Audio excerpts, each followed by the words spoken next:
Finally, let's go to the Egyptian resort of Sharm el-Sheikh, where global leaders are holding climate talks at the Cop27 summit. The United Nations Secretary General, Antonio Guterres, has been attacking countries and companies who make pledges on cutting emissions while continuing to invest in fossil fuels, so-called greenwashing. We must have zero tolerance for net zero greenwashing. Using bogus net zero pledges to cover up massive fossil fuel expansion is reprehensible. It is rank deception. The sham must end. Let's speak now to Linzi Boyd, founder of One Earth Global, a platform for the better and not just focus on profits. She's at the Cop27 event in Sharm el-Sheikh and joins us live. Linzi, good to have you with us. The leaders of these big companies, they may feel they can't win. If they don't talk about cutting emissions, they're neglecting the issue. If they talk about it, they're greenwashing.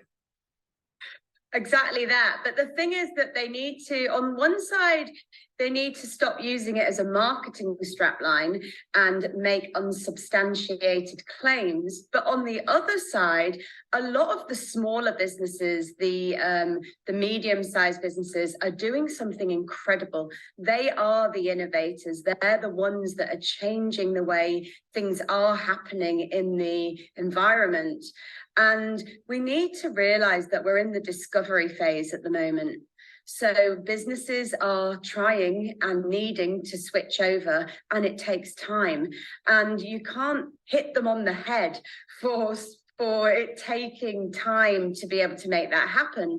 But at the same time, the smaller companies are more agile to be able to make that changeover. And the larger corporations need to embrace them and actually embed those innovations and inventions inside their businesses. There was quite a surprising statistic that there are hundreds of people attending the Cop27 summit who work within fossil fuel sector, many more than come from the countries that are most impacted by climate change. Do you see that as a negative, or is it a positive that they're there and engaging with the issues? I think it's a positive, because unless they realize what the issues are and how they can get involved, and there's many different debates that are taking place here, everybody needs to participate now. It's not just for a minority. So if we start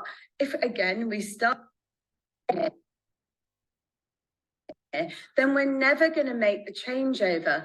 The better scenario is that they are participating, they are learning what's happening, and then they're trying to take on best practices and embedding those into the business. And what does that actually look like in practice? I mean, you say you help businesses to do more than just make pledges, but actually make a difference to their policies and the impact they have on the climate. What does that look like in reality?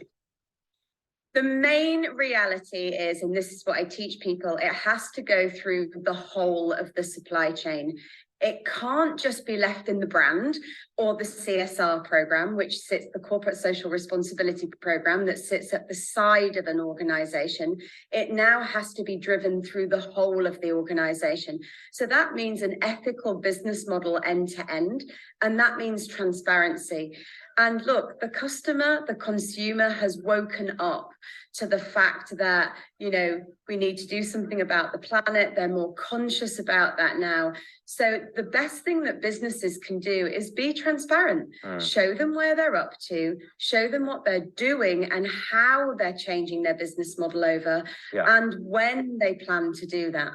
Just briefly, some businesses may say the economic situation, it's just too expensive now to make such big changes. We can't afford it.